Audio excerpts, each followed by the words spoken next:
right, guys, we're back. It's another episode of the Fearless Pursuit of Freedom podcast. And today's guest is a longtime friend, 2 years or so. We met on a cruise ship. He calls himself the Millionaire Mailman out of Boca Raton, Florida. I'd like to welcome you guys to Tom Nardone. Thanks for coming on, Tom. Hey, Brandon, thanks for having me on the show. It's a pleasure to be here. No, I'm excited. I'm excited because you've been in the game a while. You know, we've got this mini recession coming up here in the next year, 2 years, 3 years. So I'm interested to see how you've weathered those cycles and just ultimately learn from you. You've been in the game a long time. Sure. And we have a lot of common friends that, some of them I go back with, like, Walter. I've known him probably since the early 90s, from way back. So Really? Love hanging out with that group, which is where I met you, of course. Yeah. All right. So we'll get into your story, but why do they call you the Millionaire Mailman? Well, I guess that is your story. Hence yeah. Well, I'm here in sunny South Florida, as you mentioned, the Boca Raton area.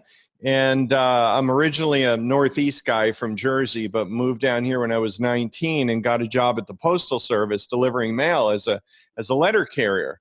So I actually met my wife there. She was a carrier too. And all that was great. I mean, we made good money as blue collar workers. But then around the mid 80s, like South Florida and the Orlando area, we got a lot of no money down seminars that kind of blow through town now and then. So yep. I was lucky enough in the early 80s to meet a couple of real estate guys that were real. And I was looking for a way to get ahead on my job. And some of those early mentors I had were Jack Miller, John Schaub, Pete Fortunato. Pete and John are obviously still around these days, but They helped me to recognize that, hey, you're a letter carrier. I mean, you get to see people's mail. You're in the neighborhoods all day long. You see rundown vacant houses on your mail routes and stuff like that. So they encouraged me to keep an eye out for that stuff. And that was what I did over the following 10 years from, I'd say, 1985 to 1995. And my goal was to just try to buy at least 4 properties a year and see how that would carry me over the years, and I'd be able to quit my job. So that's what I did. I really got started by buying and holding houses on my mail route that were in foreclosure. Yeah. And your first one was a unique story where the actual asset managers from the bank came strolling on in while you're doing your route that day, right? Exactly. I pulled up to this mailbox and I knew this house was vacant on my mail route, and drove by it every day and thought, wow, maybe I should make that my first deal. And then one day I drove up there and 2 guys in suits were standing out there, and I was like, darn, I missed it. Somebody bought it before me. So I asked these guys, I said, are you guys like the new owners of this property? And they said, no, we're from a small bank in town, and we just got this back as an REO, and we're just out here for the first time to see it. And I was like, wow, you mind if I walk through it with you? So they said, yeah, come in. So I walked through the house with them and wound up making them an offer that day in the living room. And that was my first house deal that I picked up. So it worked out well. No, it's awesome. And they ended up financing that for you too, right? Yeah, I remember asking the guy. I was so new to real estate that I had just read this book, and it said, try this offer technique when you don't know what to say, called would you takes. So I didn't know what to offer him, and I just looked at the guy and shrugged my shoulders, and I said, hey, let's try would you takes. Would you take 50,000? And he goes, I can't take 50,000. And I said, would you take 53? And I just kept going up a few thousand at a time. And when I got to 56, the guy goes, I can't take 56, but I can take 57. So if you haven't tried the would you takes idea, try the would you take, That's awesome. Have fun with it. And from there, you said mid 80s. Yeah. Buying the first house in the mail route. How many more years did you continue delivering mail? And how many properties did you acquire before you're like, I'm done delivering? It was about 10 years. I was age 25 at the time. So between 25 and 35, which for me was 1985 to 1995, I was pretty much done in 1995. And in fact, I sort of like to say, Brandon, that I started backwards in this business because I started buying and holding unlike a lot of guys today start wholesaling or doing fix and flips. But everything I bought, I just held. And sort of one of the reasons for that was coming into the 80s and coming out of the 70s. So you probably weren't even born in the 70s, but No. coming out of the 70s, we had a lot of fully assumable non-qualifying mortgages. So you could freely assume most mortgages that were created in the 70s during the 80s and even the early 90s. Really? And not have to qualify for those loans. So that's why I started buying and holding. I would just say to the sellers, hey, I know you're going to leave your house behind, and I'm the mailman, so I kind of know the stories that are going on in the neighborhood every day. And I'd say, just give me your coupon book for your mortgage payment. Don't destroy your credit. Let me take over your payments, and here's maybe $1,000 down for moving costs. And that's how I got a lot of my properties. So basically the modern age subject to. Exactly. Yeah. Exactly. But you were actually assuming the mortgages at that point, right? Well, no, actually, when I did subject to, and this might be maybe a very detailed answer, but we would always put subject to on the deed, and that we're taking title subject to the mortgage, and that there's no liability for that note. So we made it clear to them that we're taking over the loan, but in the subject to paperwork we do today, it's way more detailed because there are due on sale clauses in the mortgage. So back then, no one feared the due on sale clause. In fact, I sort of miss those old days because I remember when the mortgages were only 16 paragraphs long. So your whole mortgage was like 2.5 pages. Like today you look at a mortgage, it looks like a phone book when you go to a closing, Right. But yeah, the good old days. Yeah. I have to make a note here to touch back on subject twos, because it's a topic that I've always been somewhat interested in, but and somewhat get the grand scheme of things, but never have written one of those documents, and be interesting to see when and how you use that strategy. Yeah. So early 2000s, we had a little crisis there. What were you doing at the time? Well, you were mailman from mid 80s to mid 90s. So 2000 rolls around. What were you doing then, and how'd you, or did you, weather the storm? Because I remember you told a story about a condo at one point that went bad. When was that? Yeah, that was in Palm Beach. Man, we had a condo go from like 350,000, beautiful 10th floor penthouse we completely remodeled overlooking the golf course. And then we got a double whammy. We got hit by a hurricane, and then we also got hit by the market collapse of the great securitization scandal of like the mid 2000s. Yeah.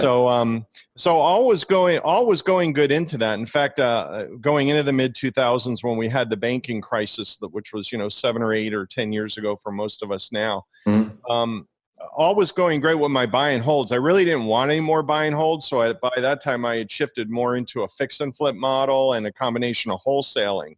Really? So when we went into that, we had like 5 rehabs we were doing at one time. And then we got hit by a hurricane, number one. And I remember that day well. It was Hurricane Wilma in 2005. So I can actually say that the market here for South Florida, when the real estate crash hit, was October 24th, 2005 at 4 o'clock in the afternoon. That's when the housing crash started. Because what happened was we literally had no electricity for a month. No deals could close. I had 5 houses we were rehabbing. 4 of them we had just put brand new roofs on, and the hurricane just tore them right back off again. Oh my Lord. And then we had to get on a list of shingles because there was a shingle shortage, because everybody was in the same boat. Everybody needed shingles, and you can't just use any old shingles. I remember thinking about renting a rider truck and going to Atlanta, Georgia, and loading it up with nails and tar paper and shingles, but you can't use those shingles. They have to have a special South Florida, Miami-Dade product approval stamp. Otherwise, you get caught using them, they'll make you tear it off again. Really? So we couldn't even buy shingles because you can't use shingles from any old place. So yeah, you talk about stucker than stuck. It was just like a perfect storm. No pun intended. Right. Perfect storm of a situation for not just me, but all the investors that I knew at the time. It was just kind of a rough circumstance, because following the storm, then really that was when the market just decided to free fall. Yeah. And it's, you know, it's a really sad feeling when you realize, oh my gosh, I bought this house at 60 cents on the dollar, and suddenly not only can I not sell it for what I paid for it, but I can't get my rehab costs out of it either. So you know, nonetheless, here we are 10 years later. Things are good. It created a new market opportunity for a lot of people. Maybe, I don't know how long you've been in the business actually, Brandon, but for folks of your era, it started a whole new wave of, wow, you want to have 1980s prices all over again? Here it is 2000s, and you know, you have a chance to get in the market like you did in 1980 all over again. Yeah, And, yeah, I know. I know yeah. quite a few people that bought houses then and are selling them now and making six figures for doing a whole lot of nothing and no real estate experience at all. So Right. get, Right. And we rode that wave too, you know, because one thing about being in this business for a long time, and I've been in, when you ask long time, I mean, 30 something years now, yeah, get to see the cycles. So, you know, maybe coming around in the conversation of, well, okay, like where are we now in the next cycle? Well, those of us who have been around through a few cycles, we're a little older and wiser, and we're you know, we're hoarding our dollars a little more and stacking up cash, and thinking maybe it's time to sell a house like you'd sell a stock that's ripened and you think might correct, you know? right. Yeah, no, that's perfect. And actually, because of your story about the condo and losing money on a condo, every time I get pitched a condo, I'm like, nope, don't want anything with it. I never even entertain them or townhouses. I don't even bother because of that one story alone. Well, what happened in that situation is the biggest thing with condos is the HOA. Yeah, You lose control. And what really changed the market for that condo was when we bought it, our HOA was $300 a month. We knew that going in. yeah. But after the hurricane hit, they raised the HOA fee to pay for special damages up to $750. Who's going to buy a condo with a $750? And we were stuck. There's nothing you can do. It's just no one could foresee a hurricane, and no one could foresee the damages it can bring and what it can do to an HOA fee. And that will affect the market of a unit, I guarantee you. Oh yeah. Yeah. Well, that's another 450 on your HOA is half your mortgage. So you're not going to be able to sell for anywhere near as high. Exactly. That's exactly. nuts. That's nuts. So we stay away from HOAs these days for sure. Yeah. In that little discussion there, you mentioned that you didn't want to buy any more rentals. You want to get in fix and flip and wholesaling. Why is that? Because most people are like, I want to start wholesaling, then flipping, and then buy all the rentals. You started out rentals, which I think was happenstance for you, but is genius in the long run. But then you said you wanted to stop buying rentals. Why is that? Well, I had enough of them at that point. At that point, I had 37 properties, Mm-hmm. and I was managing them. I'm for the most part of it myself. I had one full-time employee. I had a bookkeeper that would come in occasionally to help with the books, and with one virtual assistant that would work like 4 hours a day. Yeah. But for the most of it, I didn't want any more buy and holds. I was more or less trying to build up cash by doing fix and flips. And you kind of know that you can't get hurt in the market when you know you're in a fix and flip for just a quick short month, 6 months, say average, and you're in and you're out and you get a check. And that's kind of nice to go to that and then take that cash and pay off mortgages on some of the houses you have to have low balances and get them free and clear. Yeah. So that's good strategy, I think. No, definitely. So 2005, hurricane rolls through. You get 5 properties. You're like, what the hell's going on? 10 years later, you're doing great. What'd you do through that, roughly 4 to 6 years there where the market was just like this, especially in Florida? Yeah. Well, we did a combination of buying at the bottom of the market, and the people who have known me for a long time, because for a while there, I created several real estate courses and I wrote several books. And for a while there, I'd say probably like a 5 or 6 year period, I started appearing on the National RIA Club circuit, and I would go to different real estate clubs and I would offer to mentor students. Mm-hmm. And I still do that today. I do it for another large real estate education company, and I do it for my own behalf here locally. And it's been an opportunity for me to not only share my knowledge with others, but also network with newer people that may stumble across the deal, but they just simply don't know what to do with it. So, they Right. bring it on back to me, and then, we work it together and both people win. So Yeah. that's worked a lot. But yeah, in that time, I would say I did a lot of riding the market up. I remember the ground zero years from like 2010 to 2013. We were in the Cape Coral, Lehigh Acres area of South Florida, which is on the west coast of Florida. Mhm. And man, I'm telling you, Brandon, we were buying brand new, newly constructed houses that when you'd go into the houses, the sales literature was still on the counter from their retail sales days. They were selling the houses for $250,000 or $300,000. And we were buying these brand new from the bank for between $30,000 to $50,000. Brand new. I mean, we didn't even need to paint the houses. In most cases, folks just, they stole the outside air conditioning condensing unit, and we'd have to replace that and then mow the lawn and then just clean up the dead bugs on the inside and put it back on the market. It was for 3 years, we did like 30 or 40 of those houses in that area. So, whatever the niche is in the market, you find a way to adapt as things change. Right. And lately, I've been focusing on a completely different model, which I'm sure you're very familiar with through financial friends. In fact, we're closing a classic deal today. I just signed, just e-signed all the documents right before this podcast. And we bought a mobile home with land today in Central Florida, which we're going to turn around into make it more of a paper hold transaction. Right. Really? So brand new house is 30,000. That's all I can think about right now. That's nuts. Yeah. But well, I mean, we're heading back there again. There's like, especially, I mean, I don't know if Texas will ever get hit that hard again, but and the developers are going crazy out here.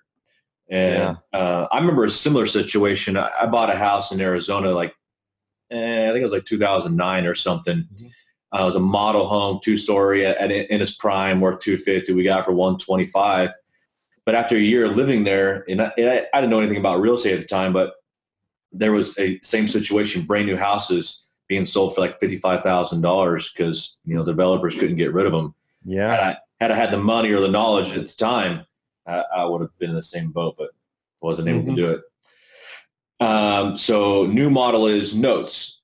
Are you doing the notes because of ease of management, or you just like the paper asset model, or what, and why specifically? I mean, I know why you chose mobile homes on land, but why are you doing the note versus rental, and then it's more specifically on mobiles? Yeah.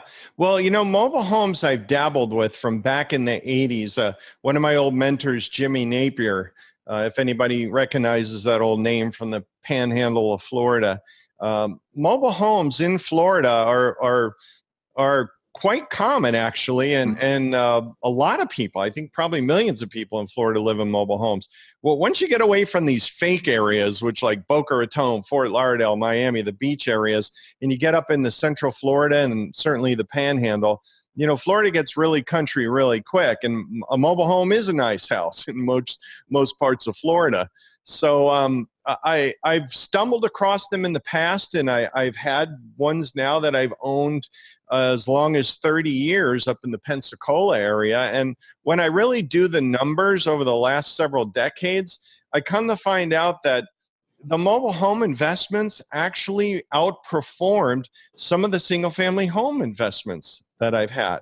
Really? And, you and I both have mutual friends that are, into mobile home investing specifically through the networks we work in. And, hanging around with some of those guys over the last 2 years since I met you has helped me realize, what? We do have another crash again. If you're in that lower end, that doesn't really crash. Right. The guy who's got a bag of groceries down at the grocery store, he's always going to be able to live in that property. And as long as you buy it right and you have a good yield on it, it's more or less crash proof. Yeah. So that's what we've been looking at acquiring lately. Yeah, it's Glenn Stromberg is doing that in the Carolinas. Exactly. Yeah, he lives out here in Texas, but most of his, I think 95% of his business is up in the Carolinas with the exact same model. Out of curiosity, when I look at notes, I look for a little bit of an equity spread difference, and of course the yield and whatever the returns are. Is there a specific, I assume you got a yield, but let's say you find a house for 30,000 on land and it's worth 60. That sounds like a great deal, but are you buying ones and producing a yield based off of the interest created, or is it strictly based off of the equity created? Well, a lot of the mobile homes, and right now I own 4 of them, and a lot of them I've had for literally decades. One of them we're actually cashing out of, and it's one that we own here in Boca Raton. In fact, I just got a contract this morning on it from a realtor for 170. Nice. And it's a 1983 model mobile home. So going back to our previous conversation about, knowing to sell a piece of real estate like, a stock that's ready to tank. Yeah. I look at it like, wait a second. If I got a mobile home and it's paid for, I don't know anything on it. If I can sell it for 170 in this market and it's 30-something years old, guess what? It's time to cash out. Yeah.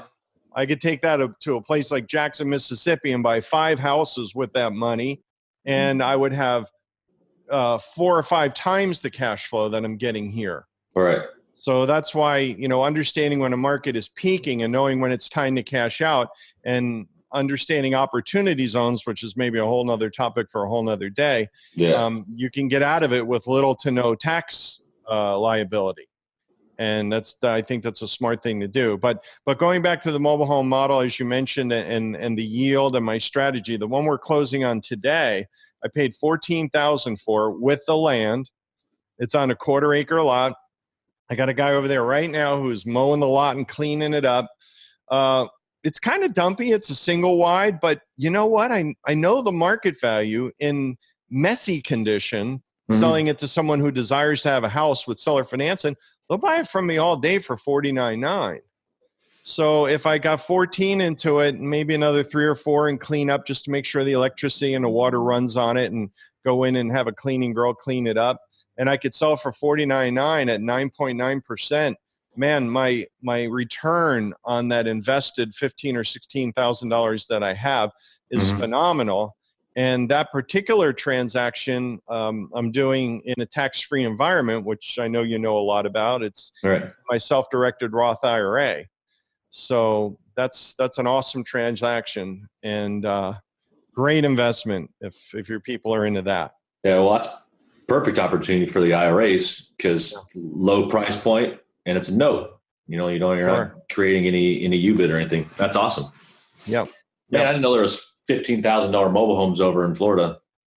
They're out there, but like anything else, you got to market for them. You got to be in the neighborhoods. This lead actually came in through a postcard. So we do send out postcards, and somebody responded to it. And we do a lot of, I'm really good at teaching my students and my mentoring people that I mentor about marketing, because that's like the first step in any business. Yeah. And I talked to you earlier about us actually starting a lead generation company. Well, this particular seller, I had nurtured her in a conversation that lasted over a year. And she finally just called me like 2 weeks ago and said, I'm done. I got to sell it. I'm serious now. Do you want to buy it? I'm calling you first because you've been so nice to me over the last year. And, it's out of all the leads we do get in from motivated sellers, I would say only maybe 20% of them are ready to say, come get my house right now. Right. The other 80%, you got to keep them in a database and keep a conversation going with them and build rapport. And after a year goes by, if you calling them every other month, they're kind of like, oh, hey, Tom, how you doing? How you been? You get like friendly with them. I mean, you know how that goes, right? Yeah. I had a similar one. It's actually a free lead, and then it took me about 13 months to follow up. But with just my general advertising on Facebook, a lady said, hey, this house looks pretty vacant. And so a year of following up later, she finally had, there's nobody else to call because I'm the only one approaching her. And anyway, it's just a testament to the follow up and keeping with them. Sure. And think about the premise of the mobile homes too. Remember, most single family investors are chasing single family homes, right? Yep. So they kind of look over that market, or when they get a lead, a lot of them just pitch it.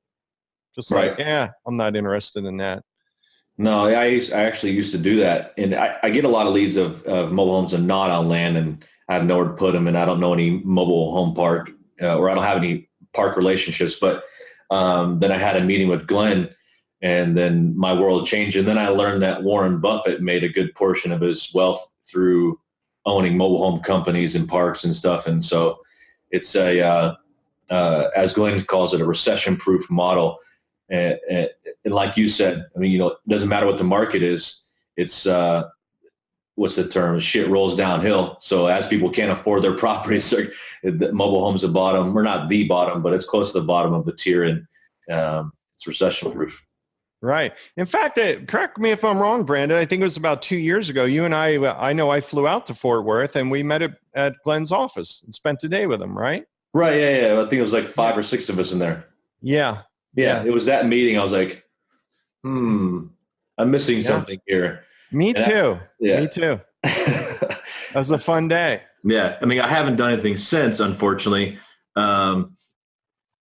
Not only my fault by not marketing to it, but the leads that have come in have all been just the houses themselves as personal property and not real property. So it's been something I can't move on. But as of, I don't know, 2 months ago, it's actually been back on my radar. So I'm trying to put more effort into it. But so hopefully I get some more. Tell us about your ebook. You've got a little free ebook you have produced and are given out for free. Yeah, a lot of people, they kind of get stuck at the first part of this, which is the marketing. And I pretty much lay out an ebook, the kind of marketing that I do, and my model for fixing and flipping houses and also wholesaling. And I want to offer that to your audience. If anybody is interested in having that ebook, it's how to get to your first deal within 90 days and try and make a $10,000 check. You can just take the word mailman and just take out your smartphone and text the word mailman to a short text code, which is 31996. It's called a short text code. So instead of texting to a phone number, you just type in 31996 and then put in the word mailman, and you'll get a response back to download the ebook.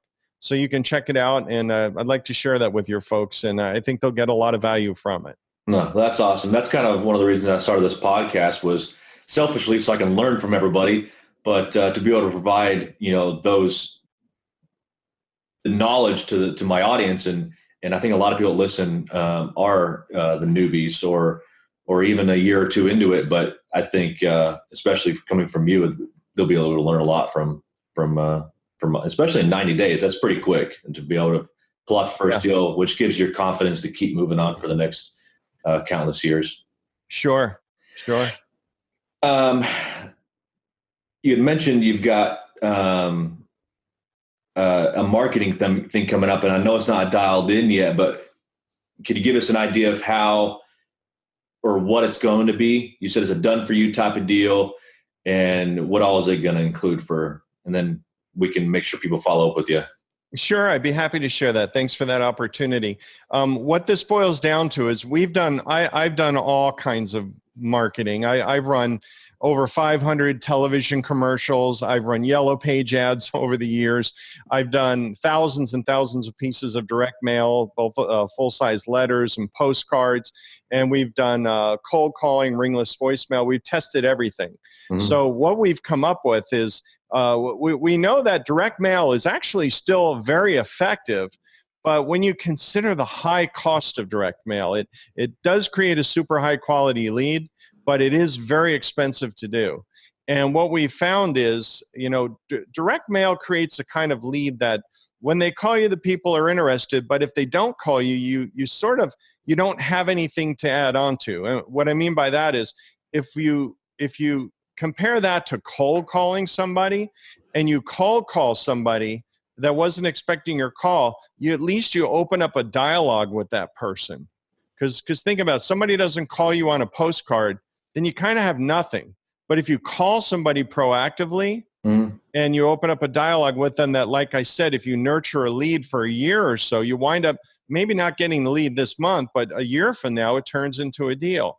Right. So we found that there's a lot of good residual that comes out of cold calling. But for you to be on the phone calling thousands of people, some people are into that, but most people are kind of like, whoa, way too much manual labor for me. Not me. What we found is we're not reinventing the wheel here with what we're going to offer investors, but we're very shortly going to roll out a platform of ringless voicemail and telemarketing and cold calling and text messaging that's compliant with your state rules. So we're not talking about, violating anything, because every state has their own different rules on how they handle these things. But we're not reinventing the wheel. We're offering what people currently have found to be effective in the last 2 years, I would say. Mhm. However, we have put together volume purchasing with the data sources we have, and we can deliver it to you cheaper than what you would have to pay to put that system in place on your own.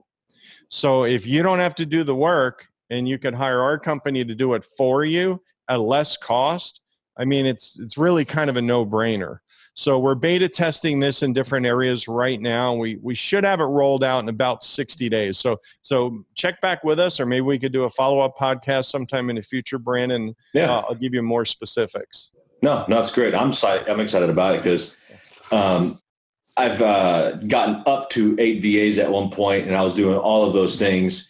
And although they were doing it and managing it for the most part, it became pretty cumbersome to find new niches and new lists. And although I could find the list and have them stack it and them, build out the mail list and all that stuff, it becomes a beast that needs to be wrangled in. And as of late, I've gotten rid of a lot of the VAs, and it'd be nice to have a done for you type of deal where I'm more hands off.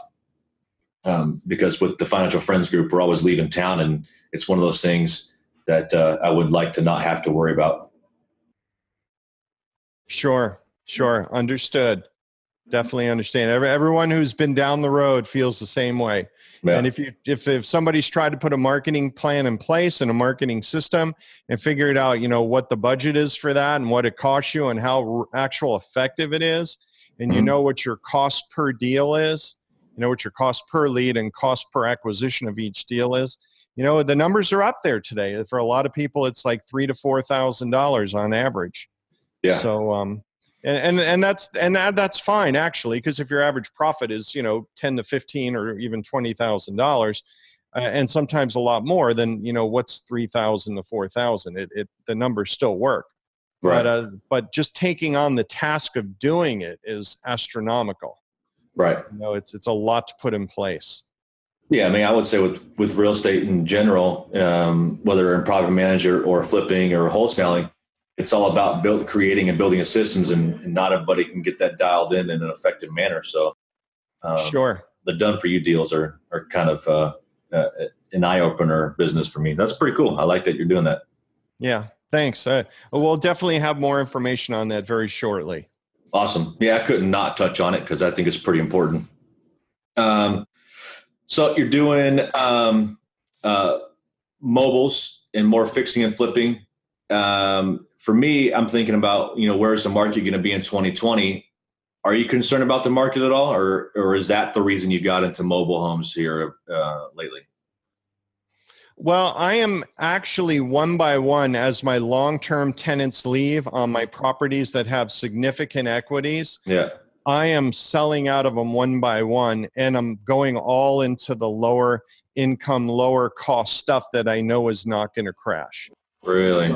So yeah, and with the opportunity zones, as I mentioned earlier, I can literally sell and not have to pay any capital gains tax and move it all over to another area that I desire. And really? If your audience hasn't looked into that, man, they got to study up on that. It's an amazing opportunity that's been brought to us by the 2017 Tax Act that President Trump put in place. It's the greatest thing ever if you haven't studied it. Yeah. Really, I didn't know the opportunity zones was available for single family assets. I didn't even look into it. I assumed, because all my developer friends and my commercial friends were talking about it, that it was a a commercial tax code, but that's pretty awesome to learn that it's for single family as well. Yeah, and in fact, it'll surprise you on the areas. I mean, you can go to Google and you can Google an opportunity zone map and look at the areas that it's available. Yeah. In fact, when I was at Walters last month, I think you were there also. When we were there, I actually found an app on my phone. It's called OZ Maps. It costs $20, but if you download that to your smartphone and just look at all the areas around you that are in the opportunity zone, it's amazing the opportunity that's available for you to go in there. Because if you're selling, and by the way, if you're selling anything that really has, and correct me, I'm not giving tax or legal advice here. Follow up on this, but if you even have stock that has a capital gain, it's eligible to not pay that capital gain as long as you're going and buying property in an opportunity zone. This is not just for the big developer, like you mentioned, Brandon. It's actually for the little guy, the guy who wants to buy a little mobile home on a lot in an opportunity zone can use this. Interesting. Yeah, it's for the small investor as well as the big investor. So look more into it. There's lots of YouTube videos out there from credible sources that you can study up on, and it's the best thing since ever. Yeah. No, I had no idea. I'm definitely gonna have to look into it. But you're getting into the lower income assets because of the market, or just because that's just the flow of things and that's how you want to do it? Well, two reasons. The opportunity zone tax treatment was brought up to help stimulate some of the lower income or more blighted areas of town, which is going to naturally have lower cost, low income properties. So there's a huge tax benefit to go there. The second reason is I believe that market is crash proof. I've literally seen some of my rental properties go from $50,000 that I bought them for in the 80s up to $300,000 in 2005, and then go all the way back down to 50,000. Jeez, that's nuts. Yeah, and I remember my wife of 30 years now, God bless her, we're still married, and her in the background saying, I told you should have sold all that stuff when it was high. Yeah. So I'm like, well, I do remember her saying that, and I think I'm going to listen to my wife this next time around. So as I'm not kicking tenants out, but as a property becomes vacant and I go in and I look at it, and one of my strategies, Brandon, for years has been to park a Section 8 tenant in a property. Because for the most part of it, Section 8 folks, they don't really move around a lot in my experience. So if I could park a Section 8 tenant into the property, and I know they're a little rougher on properties in some senses, they don't do the maintenance and stuff, but if I can put them in for a long ride of say 10 or 12 years, well, a lot of properties double in value every 10 years. So if they can carry me through a 10-year stretch, and now I can sell the property double for what I paid for it, and I go in there and I realize, a lot of the doors are broken and, the place needs to be gutted. Well, let's just do a full rehab on that and sell it at the total top of the market for top dollar. So that's what I'm doing now. As I get a tenant who says, hey, it's been nice having you as a landlord, Tom, for 10 or 12 years, but we decided it's time for us to move. And then I go in and look at it and I go, oh, this is a dog. I'm not fixing this up to rent it out. If I fix it up, it's going to be to sell it at top of the market. So that's what we've been doing. No, I think a lot of people are doing that. David Phelps is doing it. I know Tom Olson's doing it. A lot of the people that own a significant portfolio are selling off the assets they don't necessarily love and going to cash or putting them into, like for you, mobile homes. So I think it's a great model. Yeah. And the reason I like the mobile homes is, I think if you can take the gain from that, use the opportunity zone as a map to say, hey, we're going to buy over here because we don't have to pay tax when we sell. Right. And then when you put the money over there, if you can rent it out and get a 20% cash on cash return, and that's always kind of my key number. Some people would roll their eyes like, well, yeah, where are you getting at 20%? It's not that hard in the lower end properties in real estate. It's really not. But if you can get a 20% cash on cash return for the property you buy. To me, that's a no-brainer. Just do it, and don't ever plan on selling that. Keep it for the rest of your life. If it's a rental, if you turn it into a paper scenario, then one day there will be a last payment on that note. But at least stretch it out there for a good 15 years. You're set for the next 15 years with a nice yield. Yeah. No, it's a great game plan. Yeah. And in 15 years, another cycle will roll around, and by then, 15 years is a long time. You got plenty of time to buy more. Sure. Exactly. Well, yeah. And a lot of people, you mentioned in the very beginning, because you're doing more paper deals now, and that mobile was done in an IRA. But I've got a lot of friends who are like, I'm never going to do notes because I get all the tax benefits of owning a rental. But if you do it in a tax-free environment already, then those benefits are already outweighing the depreciation of a single-family rental. So, correct. Yeah, because the only reason we look forward to tax benefits is because there's tax owed. Yeah. But when there's no tax owed, it's a whole different mindset. And I almost have to correct myself when I think about, right away, my traditional real estate brain kicks in and it starts to think of, okay, well, if I sell this real quick again, then maybe I can, or maybe I can't take installment sale treatment if I, hold a mortgage and stuff. But wait a minute, don't think like that. If it's in a Roth, then all that taxable thinking should go away because it's not even a factor.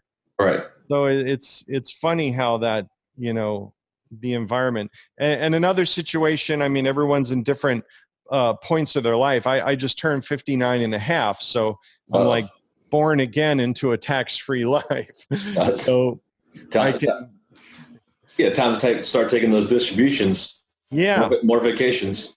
Yeah. 59 and a half, you don't have to pay, you could start taking out from your IRA without penalty is what that means. So, right.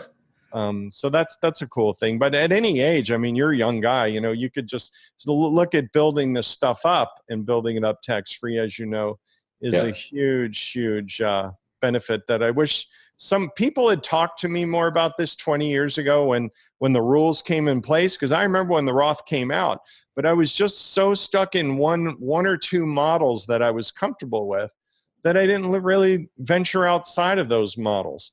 So if I can urge your listeners to do one thing is don't get stuck in one paradigm. Open up your mind, open up your thinking to some of the other possibilities that are out there. And as tax laws change, and there was a big change in 2017, as we mentioned, opportunity zone and through what Brandon knows about, inherited Roths and regular self-directed Roths, there's a whole opportunity there that it's a little more advanced real estate investing, but once you learn the rules of it, you realize how good all that stuff is. And there's a lot out there that can benefit your investment life. Yeah. I mean, there's a reason why 80% of the top millionaires in the world all hold some form of real estate. Mm-hmm. It's the greatest savings account there is, really. Yeah. Yeah. And the tax advantages are amazing. Yeah. They really are. Incredible. Well, Tom, I appreciate it. It's great talking to you. And we'll get you back on to talk about your program when it comes out. But in the meantime, we'll steer everybody towards giving you a quick text to get that ebook. If people want to reach out to you, what's the best form for that? Yeah, well, you can find me at millionairemailman.com. That's one way to find me. Easy enough. And if you wanted to download the ebook, just text the word mailman to 31996. It's called a short text code. So just type that in your phone as though it was somebody's phone number, 31996, and then text me the word mailman, and you'll get an electronic reply, and you can download the book. Awesome. Great. Well, I appreciate it. I hope you have a great day. Thanks for coming on. Thanks, Brandon. Thanks for having me, and looking to see you somewhere in the South. Yeah, one of the next events we're at. Yeah, we'll have to go down there and get back on the airboat, and this time we'll go get some alligators. Absolutely. Next time, I'm getting a lot of work done on the boat right now. It's at the shop. Yeah. If you thought the boat was nice before, I'm getting it all tricked out. New custom rigging welded on. I'm changing the color of the boat to green, getting graphics. It's going to be a really cool ride when it's done. Awesome. Awesome. Well, we'll talk soon, man. Appreciate it. All right. See you, Brandon. Thanks, Tom. You're welcome.